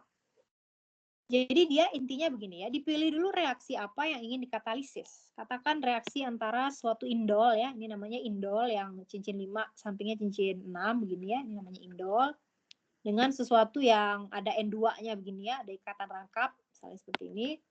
Saya mau reaksikan ini dengan itu, membentuk misalnya senyawa-senyawa tertentu yang tadinya tidak dikatalisis oleh enzim di level molekular. Nah, strateginya gimana? Pertama, dilakukan mutagenesis. Tapi 2 pendekatan yang tadi saya bilang ya. Ada yang mutagenesisnya random. Jadi entah di mana nanti dengan error prone PCR berubah gitu ya. Of entire enzyme. Jadi keseluruhan badannya dimutasi secara random. Tapi juga dimutasi secara terarah. bagian sisi aktifnya. Ya. Mungkin ini tadi ditanyakan oleh Aziz ya. Kenapa nggak sisi aktifnya aja yang kita mutasi? Kan sisi aktif yang berkaitan dengan sisi katalitik. Itu betul ya. Sisi aktif kita mutasi. Namanya site saturation mutagenesis. Site saturation ini mirip dengan site directed. Ya. Kalau site directed tadi kamu sudah tahu kan? Sisi nomor misalnya 30, saya mau mutasi dari cysteine jadi serine. Itu namanya site directed. Kalau site saturation, itu seperti site directed, tapi dia dimutasi menjadi all amino acid possible. Ya. Artinya apa? Kalau kita punya cysteine 35, kalau site saturation, cysteine 35 itu akan digantikan dengan 19 asam amino yang lain. Oke? Jadi ada C35G, C35A, C35H, pokoknya seluruh asam amino yang alami. Nanti dia akan ada di posisi 35 tersebut. Karena posisi 35 adalah posisi sisi aktif. Ya. Bagaimana kalau sisi aktifnya ada banyak, ya kan? Misalnya 3 gitu, triad katalitik tadi kan, triad katalitik ada 3. Ya 3-3-nya dilakukan site saturation. Kau bayangkan ya, nanti ada berapa banyak kombinasi yang bisa diperoleh. Kemudian setelah dilakukan mutasi baik secara site saturation, jadi terarah atau mutasi yang random, tetap randomnya ini harus ada ya. Dilakukan namanya spectrophotometric high throughput. Nah, ini tadi saya bilang ya, dengan suatu mesin yang dirancang dengan kebutuhan tertentu, disesuaikan begitu. Dan juga di sini tidak hanya spektro, tapi juga LCGC base ya, dengan kromatografi. Dilakukan screening aktivitas ya, mana yang nanti aktivitasnya baik, itu yang akan dilanjutkan sebagai nenek moyang generasi berikutnya ya, ibunya generasi berikutnya. Nah, supaya lebih terbayang, kita coba lihat slide berikutnya.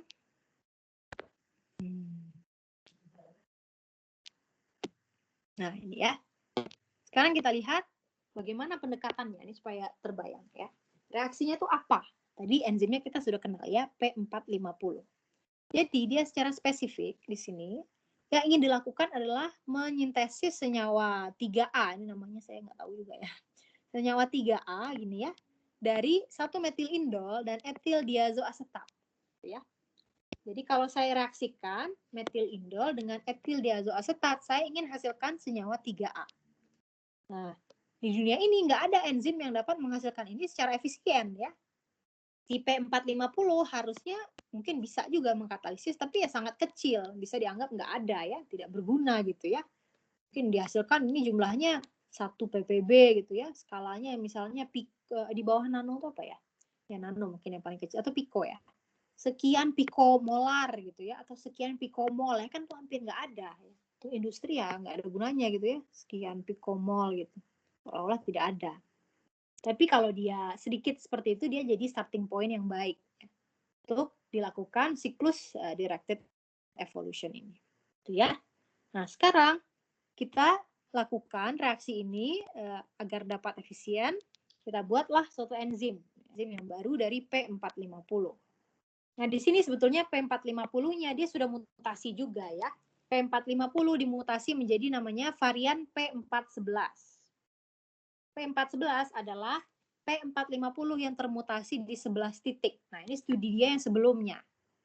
Salah satu studi yang dia memenangkan Nobel itu ya. Ini kan lanjutannya setelah dia menang Nobel. Itu ya. Nah, dari P411 ini sebetulnya sudah termutasi di 11 titik. Ini sudah dimasukkan dalam atau sudah dihasilkan oleh E. coli ya. Di sini bakterinya E. coli saja biasa. Nah, strateginya seperti apa?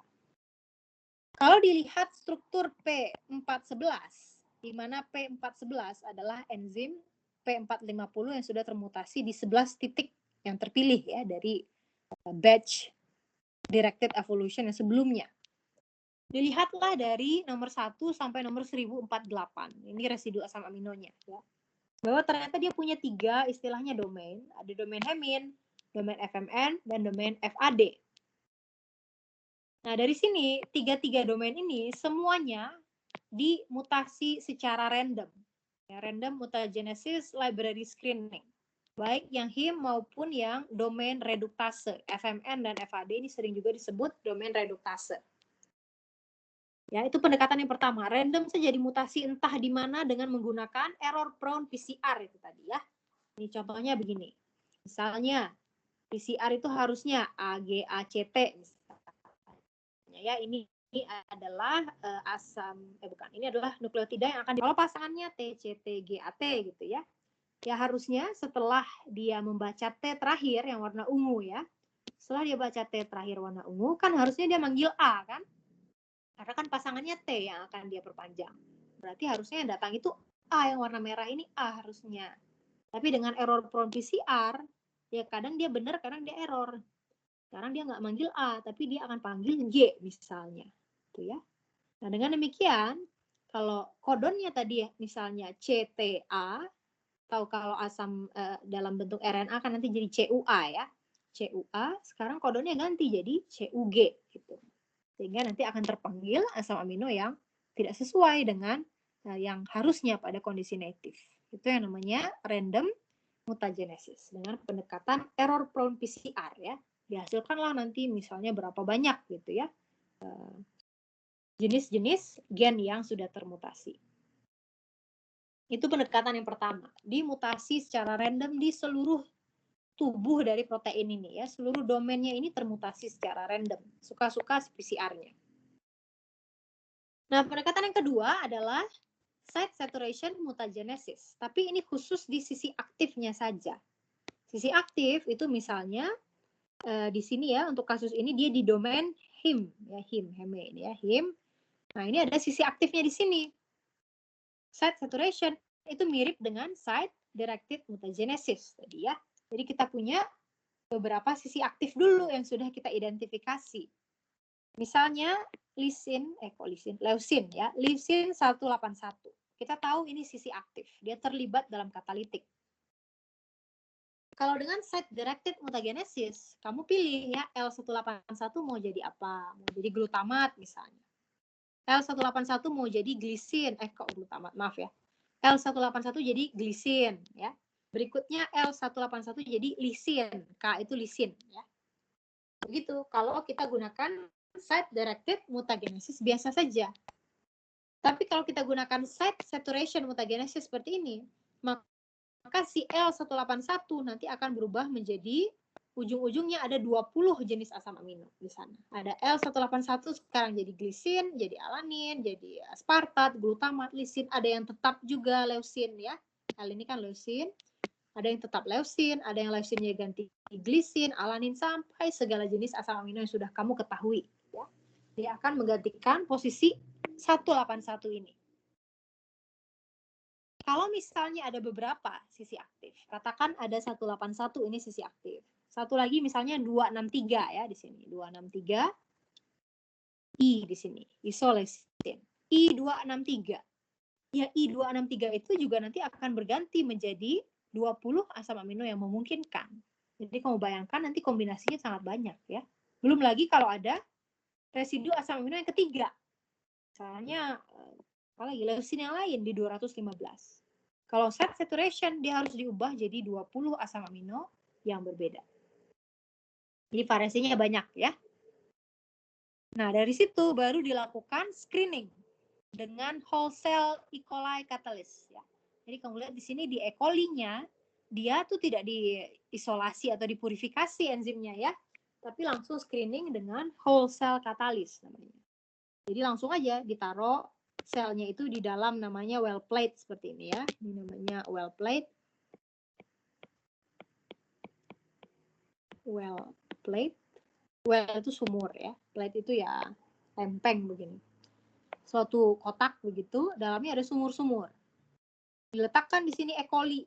Langsung dari E. coli ini dimasukkan dua substrat ini ya, metilindol dan etil diazoasetat, nanti dituangkan ke sini secara otomatis. Habis itu dicek dengan spektrofotometri misalnya ya, atau dengan GC/LC, dicek ada nggak senyawa 3A ini. Kemudian mana yang ada dipilih, dilanjutkan untuk siklus berikutnya. Diulang lagi, gitu ya. Site saturation lagi sisi aktifnya. Kemudian random lagi mutasi yang ada di seluruh badan proteinnya. Lahirlah generasi 2. Masuk lagi well plate, kan? Masukkan lagi substratnya secara otomatis. Cek lagi ini secara otomatis juga ya. Misalnya ini dipindahkan ke dalam UV-Vis plate reader istilahnya, pembaca plate ini. Nanti dia bisa katakan, oh ini misalnya kodenya F13, artinya baris ya. Baris F, kolom 13, nanti akan ditemukan enzim yang dapat mengkatalisis pembentukan 3A, senyawa 3A. Nah, kita lihat hasil eksperimennya ya. Dia mulai dari P411 cis namanya ya, ini namanya saja. Ini nenek moyangnya, diberikan kode P, parent mungkin ya, atau ya P-nya sitokom, P enzimnya. Nah, P ini kamu lihat di bagian bawah ya. Ini gambar C di bagian bawah. P ini sebetulnya aktivitasnya tuh ada juga ya. Cuma ya hampir nol. Katakan nih misalnya berapa? 2 gitu ya. Yield-nya tuh cuma 2%.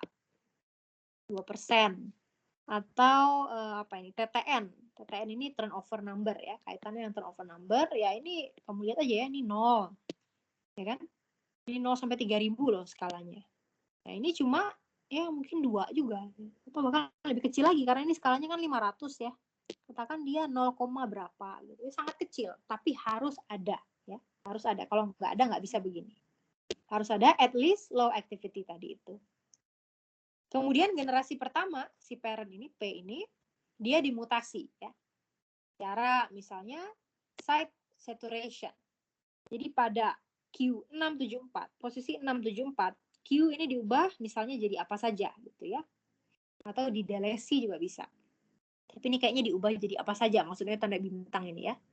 Kalau Q-nya ini diganti, nanti akan meningkat aktivitasnya tapi sangat sedikit ya. Katakan dari 2 sekarang jadi misalnya 4 gitu ya. Tapi kan sebenarnya itu udah naik 2 kali lipat loh ya. Tapi kan angkanya masih kecil ya. TTN-nya masih skala di bawah 100 gitu, masih kecil. Itu generasi pertama yang A. Generasi pertama yang B ya. Jadi dari parent ini juga, tapi sekarang mutasinya mungkin ini random ya, makanya mutasinya ada banyak nih. Kamu lihat ya. Ada valin 87 jadi treonin, leucin 181 jadi glisin gitu ya.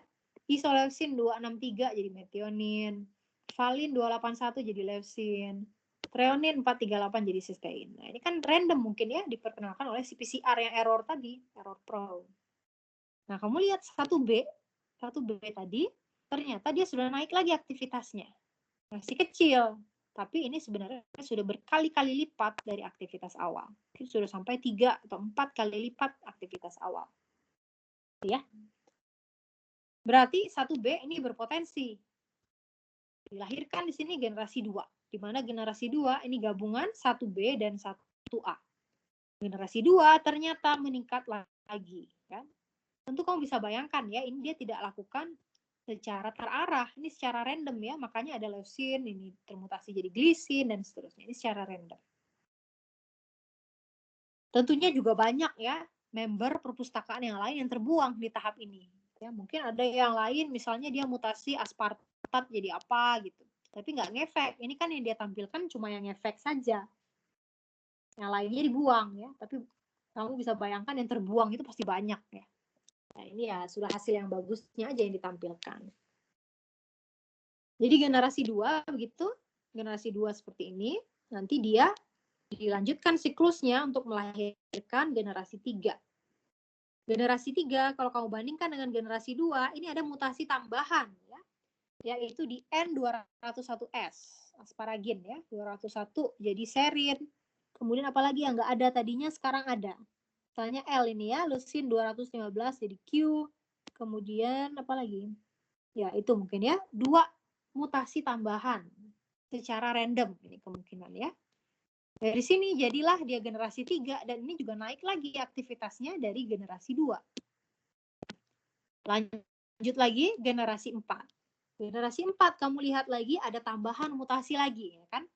Sekarang ada apa? Ada K. Ini tadinya K ini nggak ada. Sekarang K472 ikut termutasi. Lisin 472 jadi treonin ya.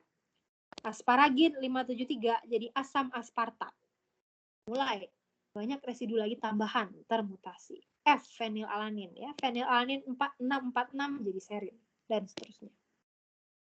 Yang 4 ternyata aktivitasnya mirip dengan yang 3. Tapi dia nggak berhenti ya. Kadang kalau sampai sini orang juga berhenti. Oh, aktivitasnya sudah konstan gitu ya. Tapi kalau pemenang Nobel mungkin dia tidak mudah menyerah gitu ya. Makanya kamu juga nggak boleh Udah menyerah supaya nanti bisa menang Nobel juga. 4 ini udah mirip sama 3 sebenarnya ya. Mungkin ada yang berhenti, oh ini aktivitas sudah maksimum, sudah meningkat hampir 1000 kali misalnya ya. Atau berapa? Katakan awalnya ini 2 ya. Katakan awalnya turnover number-nya 2, sekarang turnover number-nya jadi 1000. Berarti kan meningkat 500 kali ya. Itu kan sudah luar biasa sebenarnya. Dari 500 nano gitu ya. Dari 100 kali itu kan berarti misalnya 1 nano gitu ya. 1 nano sekarang jadi ya. Ada pertanyaan? Oke. 1 nano sekarang jadi 500 nano. Itu kan sangat banyak ya peningkatan. 500 kali. Nah, tapi di sini dia nggak berhenti ya. Dari generasi 4 dilanjutkan ke mutasi generasi 5. Silakan kalau yang mau bertanya ya, potong aja. Generasi 4 sekarang jadi generasi 5. Nambah lagi mutasinya. Silakan kamu hitung ya. Tadi berapa, sekarang jadi berapa, mana saja titik mutan baru yang diperkenalkan secara random tadi. Nah, kemudian di sini dia mungkin capek juga ya nulisnya. Jadi disingkat jadi P411HF namanya. Generasi 5 ini meningkat dari generasi 4. Generasi 5 ini diputar lagi untuk random mutation. Ketemulah bahwa ada satu jenis yaitu di mana pada generasi 6 ini treonin 327 jadi prolin. Prolin ini kan sebenarnya biasanya mengganggu ya. Kalau secara struktur prediksi aja kita bilang, oh prolin ini nggak usah lah. Orang dia rantainya kan siklik begitu. Masa sih bisa meningkatkan aktivitas gitu ya. T327 prolin, kemudian alanin 328 jadi serin. Ternyata yang ke-6 ini, ya, 6 ini generasi 5 tambah 2 mutasi random. Aktivitasnya sangat tinggi. Ya. Kamu lihat turnover number-nya sekarang 2000 kali lipat dari yang awal. Yang awalnya katakan misalnya nilainya 2 ya. Kalau ini 2, atau saya pikir ini hampir 0 lah ya. Kalau kita katakan ini hampir 0, misalnya 1. 1 berarti sampai ke generasi 6 aktivitasnya sudah meningkat 2000 kali lipat. Dari yang tadinya skalanya nano, sekarang skalanya sudah mikro ya, kalau dia meningkat 1000 begini. Kan itu luar biasa. Dari yang awalnya si 3A ini hampir nggak ada, sekarang dia menjadi terdeteksi, jumlahnya menjadi signifikan. Kira-kira ini yang dilakukan ya. Jadi di sini dia berhenti di generasi ke-6. Mungkin ini sudah maksimum ya. Mungkin coba lagi generasi ke-7 tapi nggak nemu. Generasi ke-6 kamu lihat ya, ini termutasi di treonin 327 dan alanin 328. Jadi sebelahan ya. Ini juga secara random. Tentunya di balik generasi 6 yang kemudian dia generasi unggulan ini ya, generasi harapan reaksi ini, dia paling tinggi. Pasti banyak generasi lain yang gagal ya kan, bukan generasi lain, tapi anggota lain dari generasi ini yang gagal. Mungkin treonin 327 jadi alanin gitu kan, treonin 327 jadi apa misalnya, atau titik yang lain yang random, residu misalnya nomor 400 berapa, nah itu kan gagal, nggak masuk dia ke kurva ini ya, tapi dia kan bagian pekerjaan. Pasti dibutuhkan library yang banyak. Dan random itu menjadi penting karena kadang keluar hal-hal yang tidak sesuai dengan prediksi. Ya. Itu yang namanya evolusi kan, bahwa ada aspek randomnya juga. Kalau misalnya kita prediksi, mungkin treonin kita nggak akan ubah jadi prolin. Orang sifatnya juga jauh gitu ya. Treonin jadi prolin. Bentuknya juga beda. Prolin ini hidrofob. Dia siklik. Secara prediktif saja mungkin kita akan bilang nggak usah lah pakai prolin, masa dia bisa sih gitu ya. Tapi dengan secara random begini, karena kita tidak terlalu banyak mengintervensi dengan apa-apa yang kita ketahui gitu ya, karena sebenarnya yang kita tahu itu kan sangat sedikit, lebih banyak yang nggak kita ketahui gitu kan. Dengan membiarkan pendekatannya random seperti ini, nanti ketemulah hal-hal yang kemudian bermanfaat seperti ini, di mana ditemukan mutan-mutan secara random tapi terarah ya. Terarahnya maksudnya dari awalnya kita sudah tahu pattern-nya apa, kemudian generasi satunya apa, terus lagi generasi 6 ini kan aspek randomnya di treonin dan alanin ini random. Tapi sisanya P411HF ini kan generasi 5 gitu ya. Jadi bagian terarahnya itu adalah dari satu generasi ke generasi yang lain. Tapi pada setiap generasi diperkenalkan mutasi-mutasi yang random ke generasi berikutnya. Di sini baru di screen dari ribuan member perpustakaan. Jadi ada E. coli-nya tentu di kode ya. E. coli 3000 misalnya. E. coli 200. Nah, ternyata salah satunya di sini ditemukan bahwa mutasi di 2 titik ini nanti akan menghasilkan peningkatan turnover number sampai hampir 2000 kali lipat. Gitu. Ya. Itu sangat menarik, gitu ya. Nah, sekarang kita lihat aspek yang lain lagi. Kita ya, mungkin yang terakhir ya. Nah, sekarang kita lihat. Ternyata dia tidak hanya bisa mengkatalisis reaksi baru, tapi dia bisa memperkenalkan selektivitas ya. Jadi kita lihat seperti apa, tapi kita lihat dulu yang atas. Jadi yang atas sebenarnya dia mulai dari P450. BM3 ini ada kodenya lagi ya. P450 ini tadi ya, jenis apa tadi? Sitokrom. Sitokrom P450 karben transferase. Pertama dia ingin katalisis reaksi ini dari suatu alken naif, fenilalken begini menjadi suatu rantai siklik ya, 3 begini. Nah, pertama dia ingin buat senyawa ini dari senyawa awalnya. Dimulai dari parentnya P450. P450 punya juga aktivitas terhadap reaksi ini, tapi sangat sedikit gitu ya. Dari aktivitas yang sangat sedikit ini, nanti dia lakukan mutasi siklus yang pertama. Secara random di seluruh bagian protein, plus secara terarah di sisi aktif, dengan pendekatan site saturation tadi ya. Lalu berangkat generasi 2, generasi 3, generasi 4, ternyata ini sudah optimum aktivitasnya untuk reaksi yang ini, reaksi 1 ya. Saya beri kode lah, saya nggak susah menyebut reaksinya, ini reaksi 1, ini reaksi 2, ini reaksi 3 gitu ya. Untuk reaksi 1 berhasil diciptakan, dalam tanda kutip, diciptakan sebuah enzim yang mampu mengkatalisis reaksi ini. Diberi nama P411 cis, ini nama enzimnya. Nah ini kan tadinya nggak ada enzim ini di alam ya. Di alam itu adanya P450, nggak ada P411 cis. Tapi sekarang melalui directed evolution sudah dibuat dan diketahui dia memiliki aktivitas yang baik untuk menciptakan senyawa ini dari senyawa itu ya, reaksi 1. Sekarang targetnya diubah. Saya mau sekarang reaksi 2 ya, memasukkan suatu ini ester ya, COO etil, etil COO, terus di sini ada CH2. Suatu ester saya ingin masukkan, tapi yang masuk itu residu alkilnya, jadi mungkin alkilasi ya. Di sini alkilasi di bagian atas ini misalnya. Ini juga tadinya nggak ada enzim yang mengkatalisis reaksi ini secara signifikan ya. Tapi P411 cis ini bisa mengkatalisis tapi sedikit. Jadi dia adalah parent yang ideal. Kalau dia banyak ya berarti kan nggak perlu lagi ya. Jadi dia perlu juga untuk sedikit. Kalau aktivitasnya udah tinggi ya nggak perlu lagi dimodifikasi dengan evolusi begini ya. Jadi P14 cis ini dia punya aktivitas terhadap reaksi 2 tapi sangat sedikit. Tapi itu adalah awal mula yang baik, starting point yang baik. Diputar lagi satu siklus, generasi 1 dari P14 cis. Mungkin termutasi di 10 residu misalnya ya. Generasi 2 tambah lagi mutasi 2 residu. Generasi 3 tambah lagi berapa mutasi entah di mana gitu ya. Generasi keempat ternyata ini yang paling efisien untuk mengkatalisis reaksi yang kedua. Kalau kamu lihat sampai di sini saja, dia sudah bisa ciptakan 2 enzim yang mengkatalisis 2 reaksi non natural yang nggak ada di alam dengan signifikan tentunya ya, jumlah atau aktivitas katalitiknya ini tinggi. Ingat nenek moyangnya hanya P450 ini tadi. Gitu ya. Lalu P411HF sekarang mau digunakan lagi untuk menghasilkan keturunan-keturunan yang dapat mengkatalisis reaksi ketiga. Membentuk diazoester. Untuk suatu ester yang teralkilasi dengan struktur siklik inilah ya. Nah, ini saya nggak tahu juga namanya apa. Ini udah sangat kompleks senyawanya ya. Dibuat dari sini varian-varian P411HF. P411HF tadi kalau kamu ingat itu adalah generasi kelima ya. Sudah termutasi di 1, 2, 3, 4, 5, 6, 7, 8, 9, 10, 11, 12. 12 mutan, 12 titik yang termutasi di proteinnya itu, di enzimnya itu, dinamakan P411HF. P411HF nanti punya berbagai varian. Varian nomor 6, varian yang sukses mengkatalisis reaksi 3A.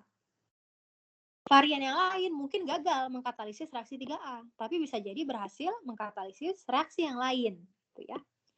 Dikatakan sekarang mau reaksi yang nomor 3. P411 harus punya dulu aktivitas yang kecil. Tetap harus ada at least low activity. Ya kan? Lalu dari situ berangkat lagi ke sini, dihasilkan generasi 1. Mulai ada peningkatan, maka berpotensi ke generasi 2. Generasi 2 nanti dimutasi lagi di beberapa titik, 2 atau 3 atau berapalah gitu ya. Mulai naik lagi ke generasi 4 dan seterusnya. Tinggal dicari lagi P411HF varian ini dia punya aktivitas mana lagi yang kecil gitu kan, untuk jadi titik mendakinya, ya kan? Mulanya nanti mendaki lagi, muncul lagi puncak berikutnya, sampai nanti entah reaksi apa lagi yang ingin dikatalisis, gitu ya. Jadi 3 reaksi ini tuh awalnya di alam nggak ada enzim yang dapat mengkatalisis reaksi ini dengan baik ya. Ada P450, tapi dia cuma bisa mengkatalisis reaksi 1 saja, itu pun sangat sedikit. Kalau reaksi 3, reaksi 2 ya nggak bisa oleh reaksi P450.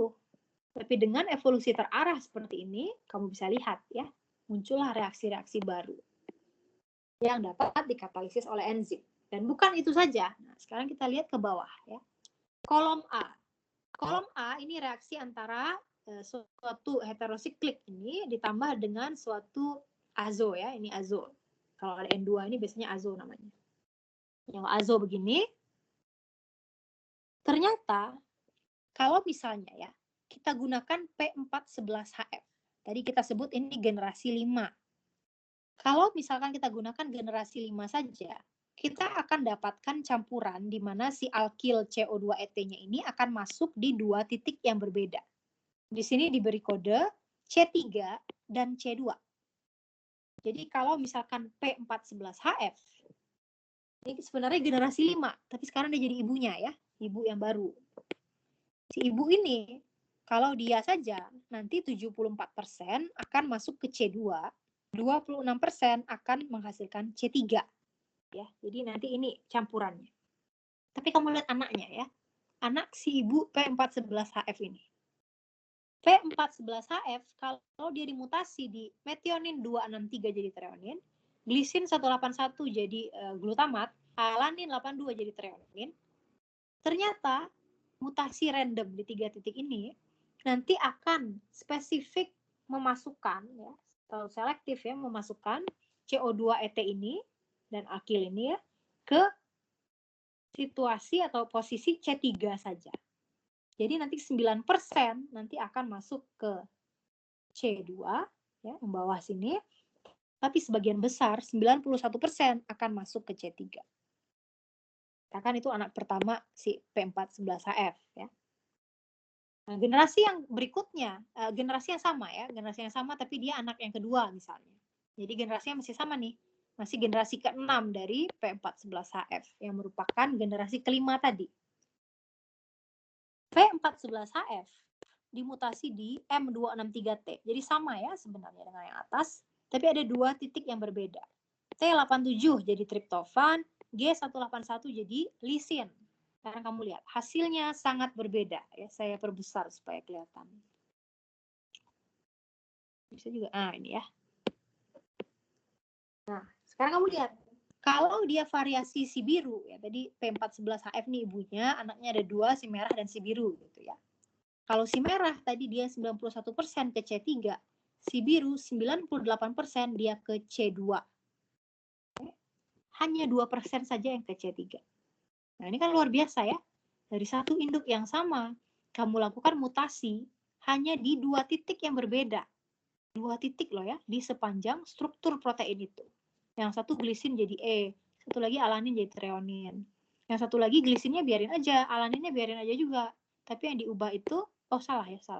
Glisin 181 jadi di sini glutamat gitu ya. Kalau yang satu lagi glisin 181-nya jadi lisin. Nah, kalau ini tadi bermuatan negatif, sekarang jadi bermuatan positif. Kemudian alanin 82-nya tidak usah diapa-apakan kalau untuk si biru ya. Yang diapa-apakan justru treonin 87 ubah menjadi triptofan. Jadi W. Oke. Jadi mutasinya sebetulnya kan sangat mirip ya. Sangat mirip, sebagian besar 13 daerah itu termutasi di titik yang sama sebenarnya. 14 daerah bahkan ya, cuma di titik 181 ini satunya jadi bermuatan negatif, yang ini jadi bermuatan positif gitu. Padahal kalau kamu lihat di sini, ini kan reaksinya reaksi organik yang mungkin tidak melibatkan muatan ya, cuma mungkin penyerangan nukleofil gitu. Tapi saat ini kita perkenalkan muatan baru, glisinnya kan tadinya nggak punya apa-apa ya, jangankan muatan. C aja dia nggak punya, glisin itu kan cuma H aja. Tapi sekarang glisinnya kalau dimutasi secara random menjadi sesuatu yang bermuatan negatif, yang satu lagi glisinnya dimutasi menjadi sesuatu yang bermuatan positif, plus asam amino lain ya yang juga dimutasi di satu titik yang lain, sekarang spesifisitasnya bisa dikontrol. Jadi kalau kita bicara industri ya, katakan ini senyawa obat misalnya. Mana yang bersifat obat? Misalnya senyawa 4A mengobati penyakit apa gitu ya. Berarti kita ingin hasilkan 4A saja, 4B kan nggak perlu. Nah, kalau kita menghasilkan C3 saja, nggak perlu C2. Terlalu banyak begitu, pilihlah si merah. Anaknya P411HF, tapi termutasi di 3 titik tambahan. Kalau ternyata obatnya justru P4B ya, P4A ini aktivitasnya sedikit misalnya. Kalau dalam tubuh kita kan biasanya selektif gitu ya. Industrinya membutuhkan P4B untuk diproduksi menjadi obat. Ya pilihlah si biru. Di mana si biru nanti akan menghasilkan 98% P4B ya. P411 yang 4B. C3-nya nanti akan sedikit sekali. Jadi dari induk yang sama bisa dihasilkan keturunan yang akan mengkatalisis reaksi tertentu dengan produk yang sangat spesifik. Dari reaksi yang persis sama pula gitu ya. Reaksinya kan persis sama, substratnya persis sama. Tapi yang satu bisa diarahkan untuk menghasilkan hanya 4A secara dominan, keturunan yang lain dapat menghasilkan 4B secara dominan. Makanya tidak heran ya dia memenangkan Nobel di bidang kimia. Karena sekarang kimia sintetik organik begitu ya, dapat dilakukan dengan enzim yang terekayasa, yang tadinya nggak ada di alam, dan tidak hanya dapat dilakukan, tapi dapat dilakukan dengan selektif. Mau yang mana? Mau 4A atau mau 4B? Tinggal dicarikan mutan yang sesuai. Gitu ya. Nah, prinsip yang sama itu juga ada di kolom B dan kolom C. Kalau kolom B, tadi dia lihat P411HF metionin 263Y. Yaitu tirosin. Ya. Kalau ini dia tidak bisa mendefinisikan istilahnya enantioselektivitas. Ya. Jadi dia misalkan senyawanya kiral ya. Terus senyawa kiral seperti ini, dia mengikat 4 atom yang berbeda. Biasanya ada yang namanya R dan S. Di organik mungkin kamu pernah dapat. Kalau P411HF yang termutasi di metionin, ya mungkin dia rasemat saja campuran gitu ya. Ininya berapa persen, itunya berapa persen, atau tidak ada spesifisitas sama sekali. Tapi kalau dimutasi di beberapa titik tambahan, nanti bisa dihasilkan spesifisitas yang lebih baik. Ya. Misalnya sekarang dia sudah memilih menghasilkan yang R saja gitu. Sudah bisa terbedakan ya antara enantiomer yang satu dengan yang lain. Begitu juga dengan yang C. C ini dia lakukan aktivitas katalitik terhadap substrat yang kiri ini ya. Ini reaksinya. Lalu ingin dihasilkan 2 jenis siklik. Ada yang siklik 653, ada yang siklik 6 dan 3 begini ya. Nah, ternyata kalau kita gunakan P411HF, dia bisa mengkatalisis reaksi 6A maupun reaksi 6B. Ya. Tapi kalau kita gunakan turunannya, sekarang kita bisa tingkatkan enantioselektivitasnya. Misalnya untuk reaksi 6B. Reaksi 6B misalnya ada karbon yang kiral di sini ya. Saya akan cari mana karbon kiralnya di sini. Nah, karbon kiral ini, yang ini misalnya ya. Karbon kiral ini tadinya dia bisa jadi R, bisa jadi S. Tapi kalau digunakan mutan P411HF M263WG181L ini ya, ini jenis mutasinya, ternyata ini dapat kita peroleh enantioselektivitas yang lebih baik. Gitu ya. Dan juga dengan turunan ini kita dapat tingkatkan misalnya turnover number-nya. 411HF. Untuk reaksi 6A nanti turnover number-nya sekitar 2000. Tapi kalau ditambahkan satu lagi mutasi, yang kemungkinan ditemukan secara random ya, M263Y. Turnover number-nya nanti meningkat menjadi 4000. Hampir atau lebih ya, lebih dari, hampir lah ya, hampir 2 kali lipat. Sehingga 6A dapat dihasilkan dengan lebih signifikan. Ya. Jadi inilah sudah puncaknya rekayasa enzim ya. Kalau sebelumnya kamu hanya tahu site-directed mutagenesis, di mana satu titik dimutasi gitu ya, kemudian dicek aktivitasnya. Nah, ini dia mutasi di beberapa titik dengan campuran pendekatan terarah, si aktif yang mutasi, digabungkan dengan pendekatan random.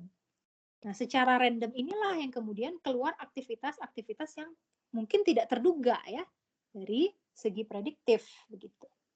Dan di sini sekali lagi bisa dihasilkan suatu enzim diciptakan gitu ya, dalam tanda kutip diciptakan, tapi tidak diciptakan dari nol ya, ciptakannya dari enzim yang sudah ada, dimutasi-mutasi-mutasi, nanti terbentuk enzim-enzim yang dapat mengkatalisis reaksi yang istilahnya non natural ya, nggak ada di alam oleh enzim itu tadi.